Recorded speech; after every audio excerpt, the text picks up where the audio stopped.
All right, a very good afternoon to you. I have just finished attending several church services, and actually a church service, I should say, but have been involved in several activities today in our city of Dania Beach for Martin Luther King Jr. Day, and I've been participating in these wonderful services for quite a number of years. It was held this year, the church service again at St. Ruth Missionary Baptist Church right here in Dania Beach, and I was reminded as one of the speakers was talking today during his sermon and his message. He started talking about something that actually transpired the day that Dr. King gave his speech.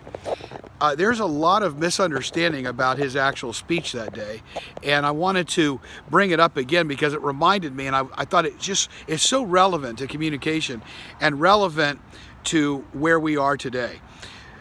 I just tweeted out a few minutes ago a tweet that said inspiration plus implementation equals transformation. Inspiration plus implementation equals transformation. The reason why Dr. King was so good is because he knew how to provide inspiration, but then had a plan in place to implement what he was doing, and that's what transformed the civil rights landscape in this country. So often today, so many people are concerned about inspiration, but then there's no implementation. Or they're concerned about implementation, but there's no inspiration that comes behind that winds up being the thing that drives them to keep the implementation going.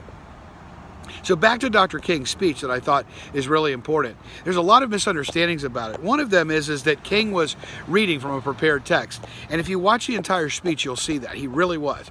At the beginning, he was speaking in a very hushed tone, which often happens in African American churches, and then it reaches a crescendo.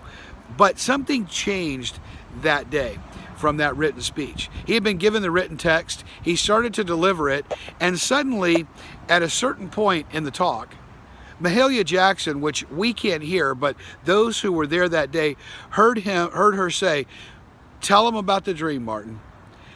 And that caused Dr. King to take his prepared script, set it aside, and begin with the words, "I have a dream." Those words, "I have a dream," and the implementation that took place behind it, as I said, transformed the civil rights landscape in this country and has paved the way for so many people to have equal rights that it's absolutely incredible. Are we where we need to be? Absolutely not. But what a reminder for us today, especially those of us that communicate for a living, that we have to inspire and we have to implement. That it can't just be about a bunch of motivational quotes all the time and just trying to motivate people and hype people up. But really, once we get them inspired, then we have to have a plan to implement. Now, I will say this, not all leaders are good at both. Some leaders are good at inspiration and horrible at implementation. Other leaders are great at implementation, but not so good at inspiration. So if you are good at one and not the other, find somebody that can be your wingman or wingwoman, so to speak, to be able to get this stuff done. Because if you really want to transform, it's going to take inspiration and implementation to get it done. Just some thoughts this Martin Luther King Jr. Day 2019. I hope wherever you are, you have a good day, and remember that you and I can make a difference. See you soon.